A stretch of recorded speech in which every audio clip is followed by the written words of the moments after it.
Okay, welcome back. Now we have almost finished on the carbonaceous aerosols and mineral dust.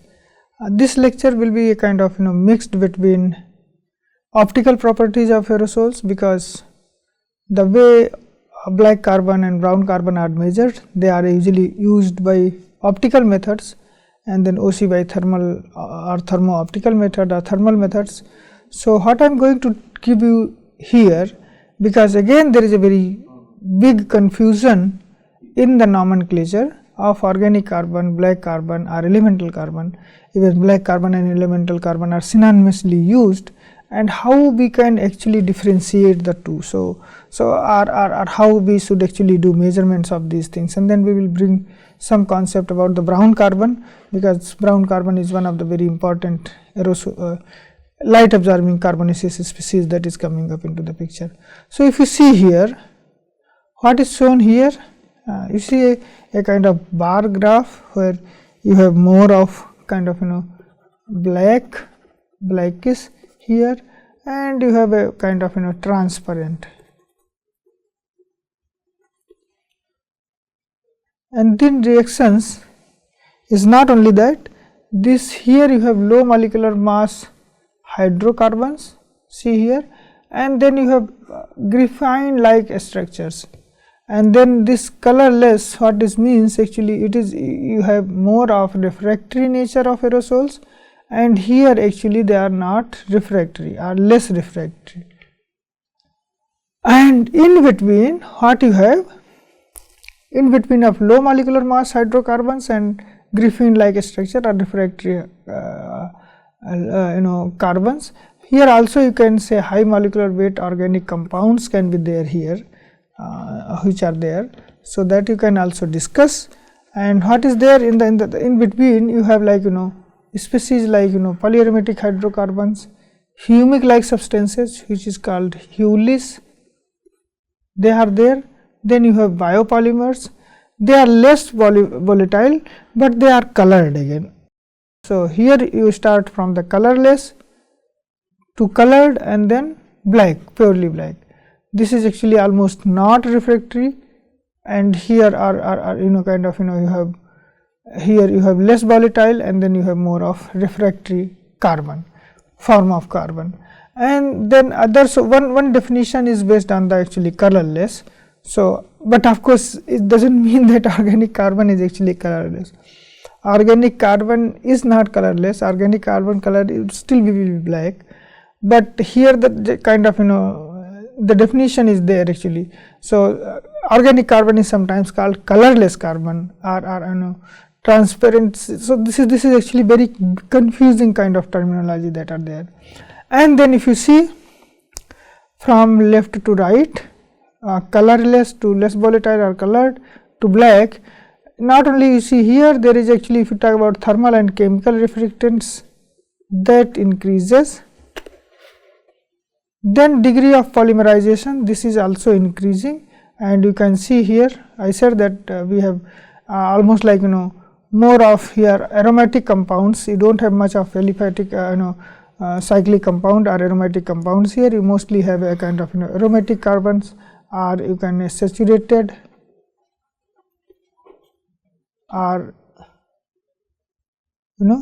what you call aliphatic. Okay. And if you see on the same time the aromaticity, because the aromatic nature increases here, the carbon content is also increasing. So, if you have in this one, you have other compounds like hydrogen, nitrogen, oxygen, sulfur, you have these species here, but here they are not present or they are present in a less amount. So, what will happen, the carbon content is also increasing, density is also increasing, and then optical absorption, this is increasing. So, what I am going to take you through, we will in this methods we will actually use the thermal and chemical reflectiveness and optical absorption. These are some of the properties that we are going to use in the coming few slides. So, what you understand so far, that black carbon, if I just put here, so black carbon is actually refractory, okay. Then if I talk about this is actually more of chemically inert, so it is inert, chemically refractory, and it is highly absorbing. Inert, from inert, one more thing I would like to bring it out, that this carbon, or if I just put elemental carbon, this can only be oxidized if there is a sufficient oxygen, then it can be only oxidized to CO2. On the other hand, here organic carbon, this is actually reactive, although not very reactive, it is reactive, less reactive compared to versus if you just talk about volatile organic compounds, but they are actually reactive. They are actually non-refractory in nature, and they are scattering, highly scattering, okay. Very less or almost no absorption, and in between you have something like this kind of species that is called brown carbon. We will discuss probably in the next lecture, which is actually neither very refractory nor very kind of very absorbing, but it does have absorption, and it does kind of reactive, little bit reactive. From reactive, what I mean, this actually if you just heat this carbon compound at high temperature, they can liberate CO2. So here oxygen is not needed. So actually this can only be this is chemically inert and can only be oxidized to CO2 in presence of an oxidizing medium. If you do not have the oxidizing medium, this cannot be oxidized. So this is very important things that you have, and the measurement of these species are therefore are very specific and method dependent. For example, here we use both the properties like highly absorbing property and then inertness. So we use thermo-optical methods here, and here you do not have, because it does not have any absorption, so you cannot measure the organic carbon by absorption, right. So you have to use this property, thermal methods, and then you oxidize this one. Brown carbon is little bit complicated, but it has come very strongly in the recent periods, and lots of research are going on this one. So brown, black carbon are I am just organic carbon I am not putting, because organic carbon we have discussed lot of things. It is scattering nature, and then less absorbing or non-absorbing actually, and then it can be oxidized in the even in absence of oxygen. So that is the there. What is the difference? So whether you call it black carbon or brown carbon, this difference. So what are the sources? Sources are almost like fuel burning. So fossil fuel mostly, but you can biomass burning can also produce some kind of things, produced like blackish or brownish structure, and these are also generally called soot particles that are there in the atmosphere. The most general form of LAC, when you say light absorbing carbon,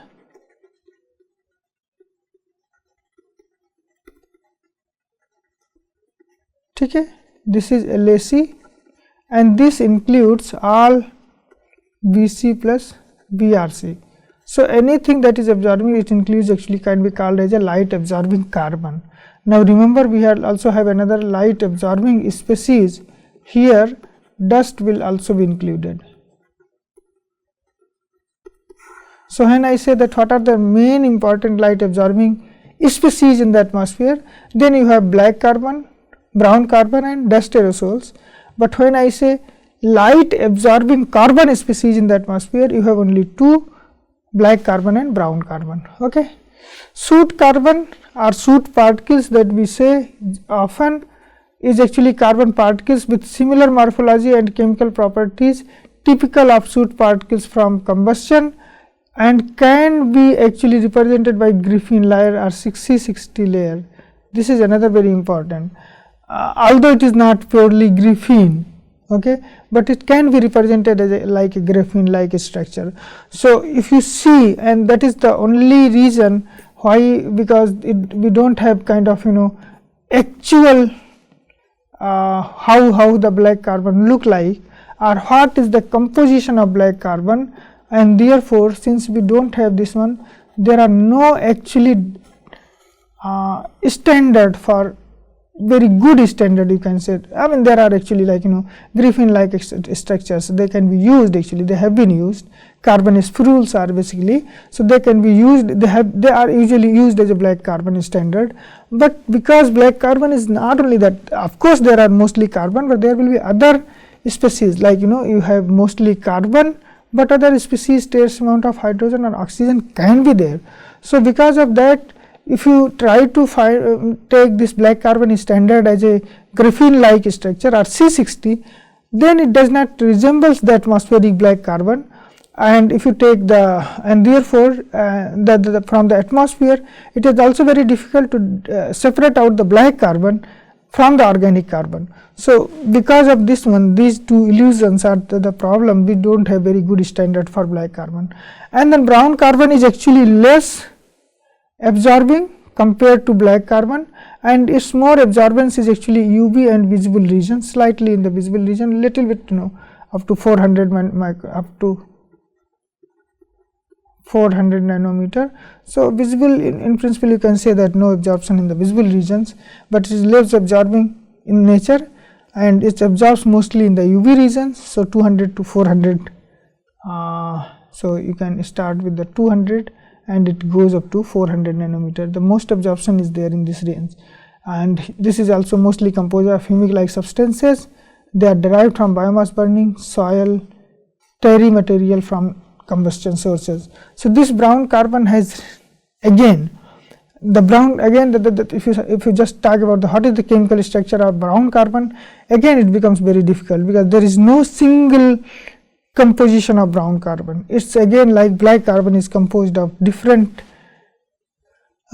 carbon compositions, different carbon compounds, which are actually mostly absorbing. So when you have black carbon in the atmosphere, it does not mean actually that it is the only species or single species that is giving the absorption. There could be number of carbon species, of course they would be resembling this graphene like structure, and they will be absorbing in nature.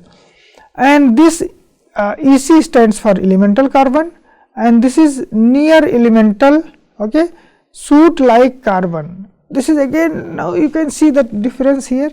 So it is like near elemental soot carbon. So this means whatever the carbon and hydrogen, this also does not have any kind of carbon and hydrogen.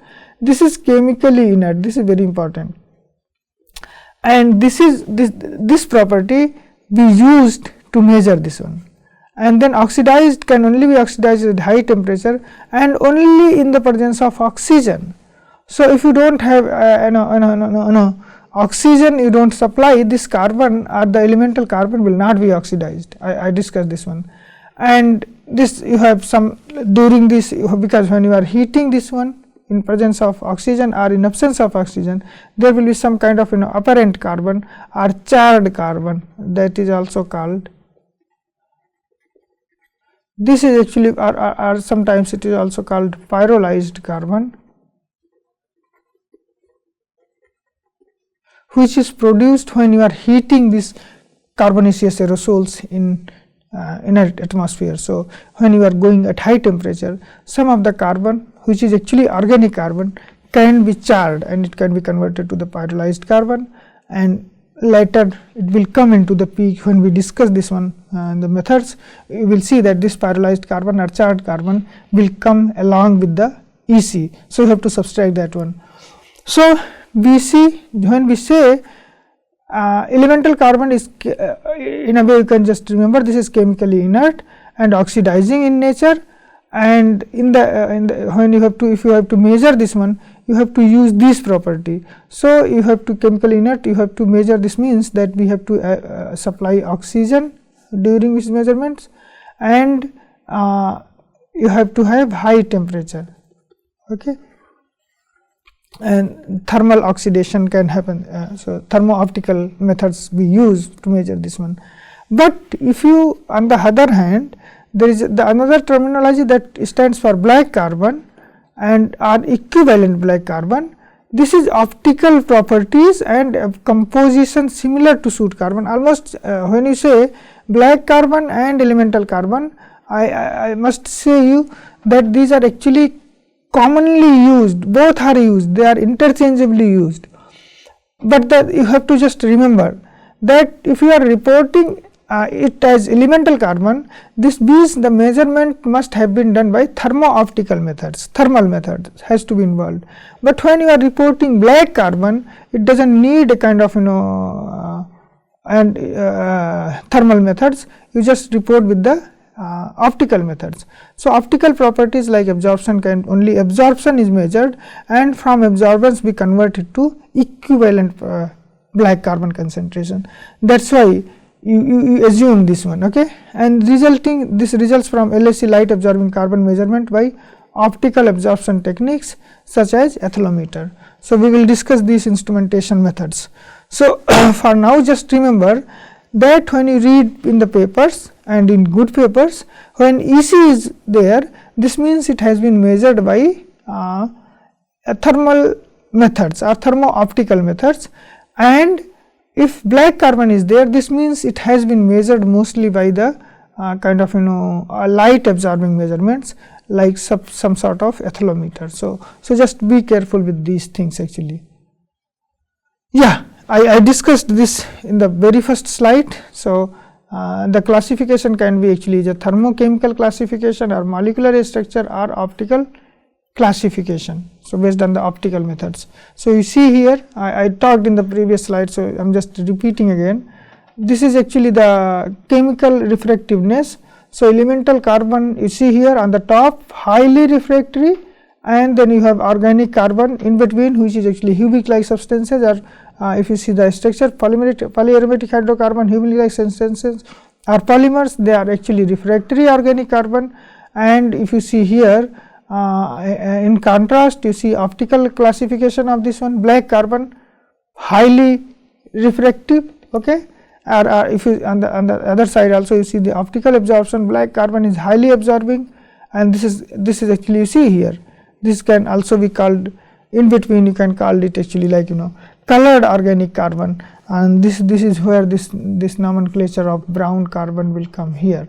And then you have organic carbon, and which is actually colorless and which does not have any absorption. So, absorption is minimum here, but it is, and then at the same time if you talk about the refractory nature, so refractory nature, then organic carbon is refractory, black carbon is non-refractory, okay.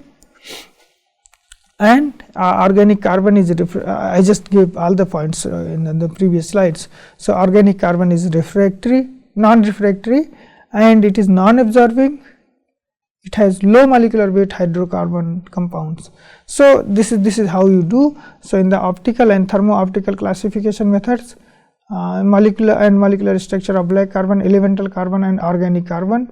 So, usually when you say in the methods what you measure elemental carbon and you measure total carbon, and then organic carbon can be subtracted.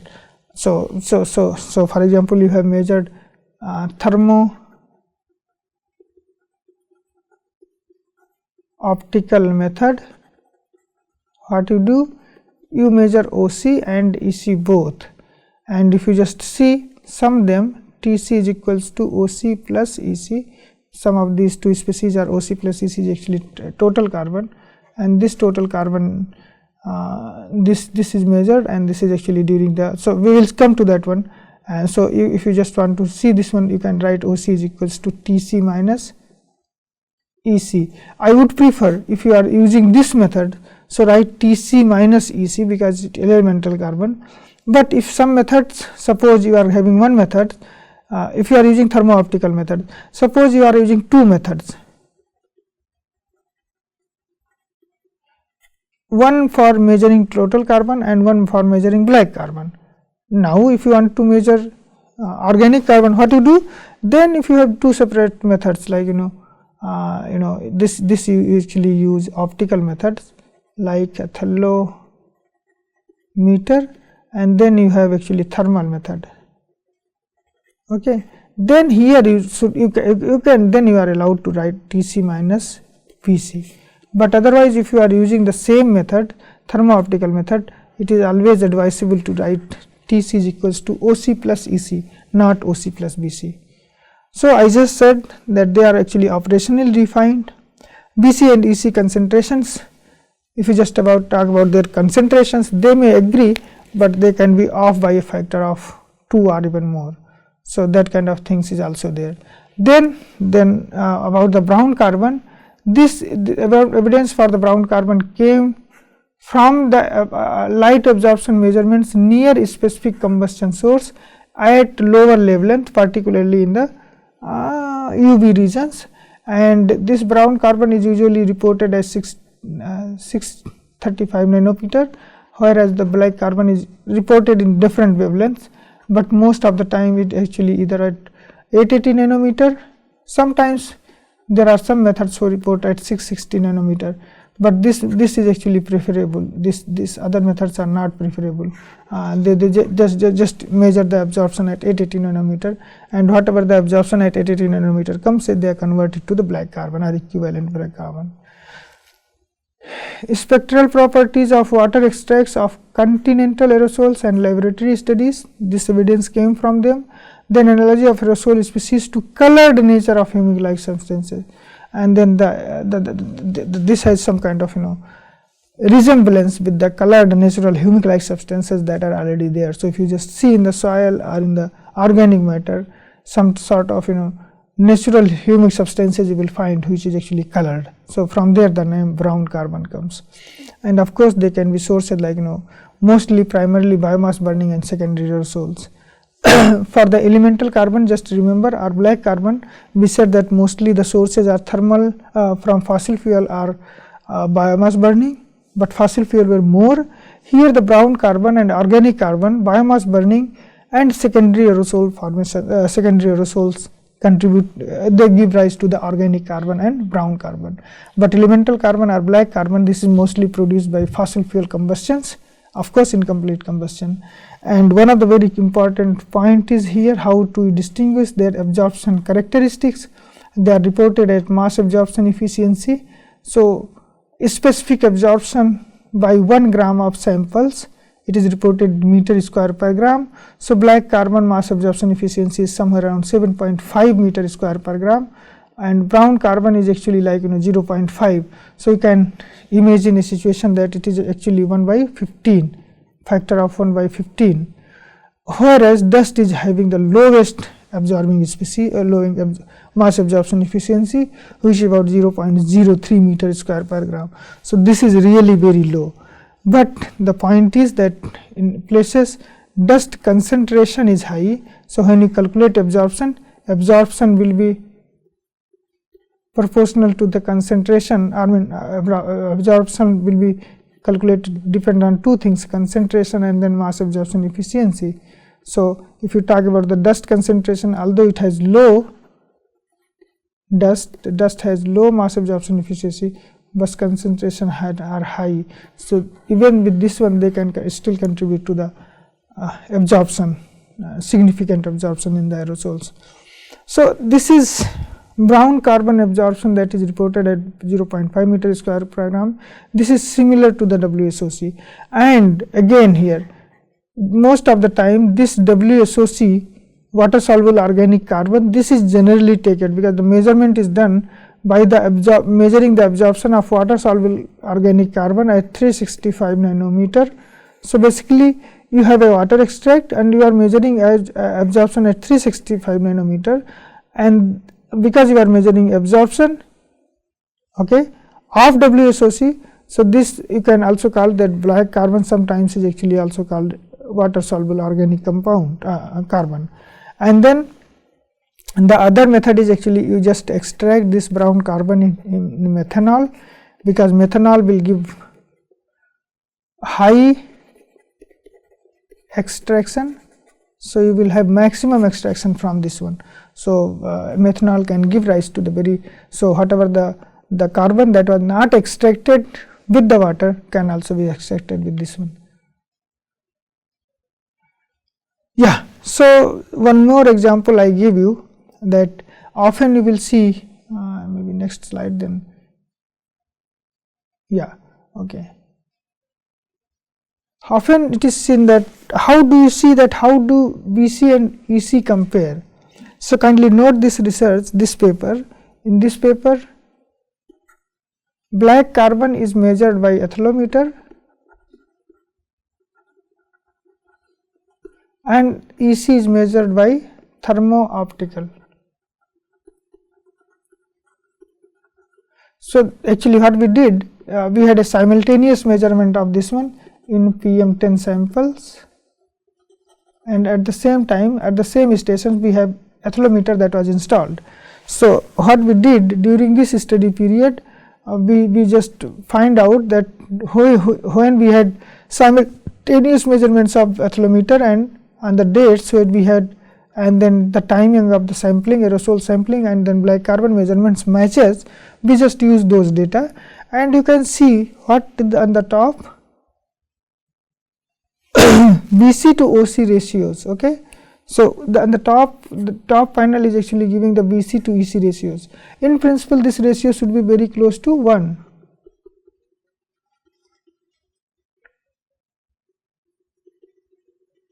Okay. But you see some of the ratios, they are actually higher, they are not very close to 1, you see here, and mostly almost all the data that you see in the winter season, they were having high ratios. Okay. So, BC that was measured by two techniques, one by ethylometer and one by ECOC analyzer, thermo-optical methods. I told you this instrument name is actually ECOC analyzer. The name itself says that this instruments measure EC and organic carbon by these analyzers.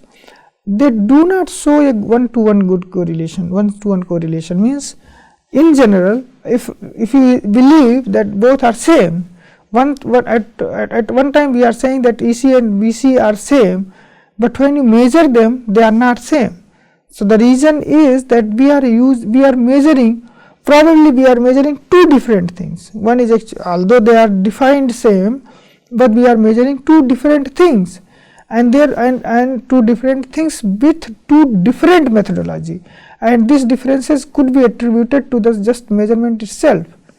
And there was one very important thing, that is ethylometer generally overestimates BC mass concentration. So, if you see the ratio BC to EC ratios, they are generally higher.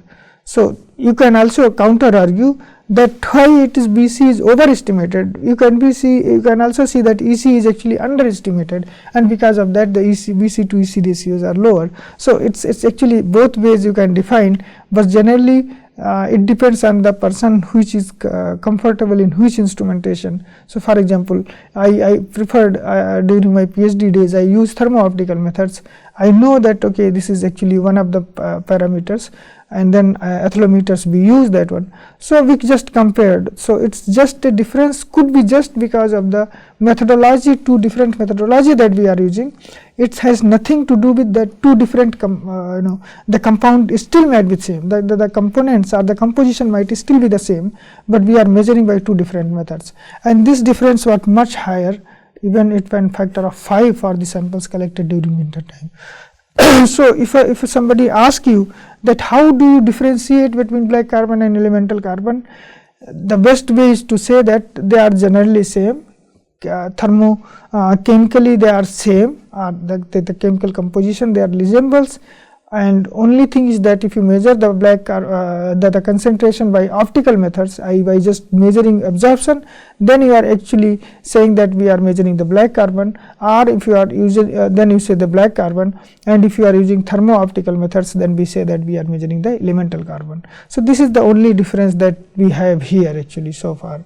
So, to conclude this one, black carbon and elemental carbon, they are synonymously used, they are interchangeably used in the literature, but if you and based on the measurement techniques, which terminology should you use? If you are using a thermo-optical method, then you should use EC, elemental carbon. If you are measuring by optical method, then you must use the optical methods like black carbon, and otherwise both the chemical species are same. Okay. So, just do not confuse, but there are lots of things that we get confused with this one. So, I think in this one I gave some idea about how black carbon and elemental carbon are defined, and why we have two different terminology for two different for the same species in a way. And then I also introduced the concept of brown carbon in this topic, and I also discussed that the two methods, that thermo-optical methods and optical methods that are used for measuring this elemental carbon and black carbon respectively. So, in the coming lectures we will discuss the measurement of these species in details, and then we'll see, then probably that will make you more clear that how these methods can be used. So, till then I stop here, and till then take care and bye bye.